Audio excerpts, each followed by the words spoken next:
you hit one of them old women on the beach laying there and she gave you an eye, you gave her an eye, and she's 75.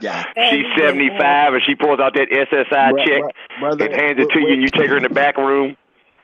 Some Beach Boys in Jamaica having smacks with some white men, women that can never account to you guys marrying white women and white men. Where they get on the boat, so they Jamaicans love fat white women.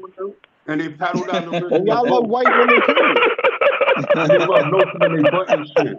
While they paddling the black women down the boat. He probably look like one. He probably looking in the mirror right now thinking that look like him. And this is my thing. Like, if y'all had so much courage, y'all had so much strength and so much and all this tough guy talk, why you not in Jamaica, man? They got a lot of issues there. Why aren't you there? Why don't you just go there and stop? No, stop talking about the white man. We know you love the white man. Calm down. They got everything but money and a strong economy. We know you love the white man. We know you love the white man. Hold it, man. Stop talking. Did you say stop talking over? We don't need to hire no Barbadians, listen. no Caribbeans to build a Panama Canal. Okay, now listen. Didn't you look? We know you love the white man. What I'm saying is there's the white man over there too. He won't even let you on the beach. So what I'm saying is, why don't you go over there and fight him? Give us some pictures, give us some footage of this guy Kwame over there doing something in his free land, in his land that he fought for, the one that's got everything going on, but you keep running around on FBA sites all the time, running your flippers up there in New York with millions and millions of tethers and anchor babies and Democrat shields that want to give y'all everything. You're not down with FBA, man. Only thing you want in New York is free everything. They give y'all everything up there. New York ain't nothing but a man. New York ain't nothing but a New York ain't no stop. Let me finish. New York, dude, I done lived in New York. Don't try to tell me. We don't even want to get and talk about New York because you there. You know, don't live in project buildings. They would tell you that. Telling a freaking lie. New York, that's a lie. But they move. Hold up. Listen. Hold up. Let me say something. All the neighbor. Let me say something real quick. Baby talk, yo. Man, I don't care how they live. Hold up. They move these immigrants into our neighborhood so they can police us at the same time. Back home when they was covering that Category 5 JFK. We seen them stats washing up the river and floating. Hold on, y'all. Hold on. They notice they move these immigrants into our neighborhoods so they can police us. So they can police us at the same time. That's right. And they are the police. They police us from here and in Jamaica. But I'm saying they move these immigrants into our neighborhood, and in that way they can police them and us. That's true. This dude ain't no. This dude is not but that's what I'm saying. I don't care about how they live in here because what we definitely know is they living better here than they are back in Jamaica. That's what we do. He ain't no legitimate Jamaican either, yo. Look, this dude is not no legitimate Jamaican. But you he is not no. We living good in America. He is not no legitimate. You loving it, this dude, he ain't no legitimate Jamaican. He's not a legitimate Jamaican. I guarantee you, most Jamaicans. No. He's not, because most Jamaicans would see a dude like that right there and would not be talking like this. He's Jamaican American. He's Jamaican American. This is an anchor baby. No, he's Jamaican American. He's Jamaican American. This is an anchor baby. He's most definitely an anchor baby. He's most definitely. He want to claim Jamaica, but trust me, they wouldn't rock with his ass either. They would call him a Yankee, right? Wouldn't they call your ass a goddamn Yankee? They wouldn't fuck with you. Yeah. They feel like you sweet. Was it fresh water? But I understand you on here on this platform trying to get some acceptance and some validation. You trying to let them know, hey, I'm still with y'all. But at the end of the day, they're still not going to accept you, and we don't accept you either. And I just came up here to address that. Like, wait, how we didn't have no fight? We didn't fight to integrate to the British Empire. We didn't fight to be accepted by the British. We fought them. That's a lie. First of all, it ain't no we, because you've abandoned your people. You're here, so you ain't getting none of that. Wait a minute. How did you fight Britain when Jamaica is a black country? Y'all went to Britain and fought? Like I said, I'm talking about the Maroons. You're going all the way back to the Maroons. Hold on, I'm talking about the Baptist Wars, the Tacky Wars. He went back to 1833. Okay, but then he said back in 1833 they was great. After the 1947 war, where did you go? What do you mean? I don't understand your question. After the war, where did you go? Was it World War II or World War I? Where did you go after the war? We stayed in our country. No, you didn't. You went to Britain to clean up after the war. No, you talking about Windrush when they invited us to Britain? To clean up, yeah. You hear how he said invite